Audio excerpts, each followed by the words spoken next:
Hi guys, good morning. So, pupunta tayo ngayon sa ospital kasi magpapabaksin tayo. So, booster na lang yan, second dose para sa ating anti-rabies.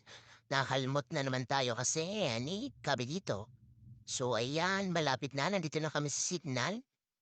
Ayan, konting gambot na lang. So, sure na naman ako, mahaba na naman ang pila nito. So, kakain muna ako bago ako magpabaksin. So, ayan, kanto na ng Recueco General Hospital. So, nasa baba lang yung site.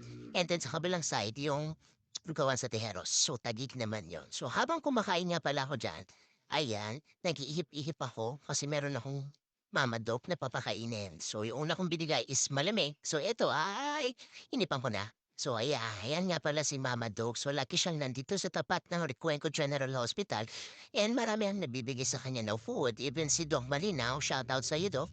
Sabi niya sa akin, napakain daw niya itong mga dogs na to and ayun, pet lover din pala siya. So, nakakatuwa lang na marami ba din pala. So, ayun lang, if hindi ninyo siya kayang pakainin, huwag niyo na lang silang saktan. So, yun, nabusog sana kita, Mama Dog. Bye!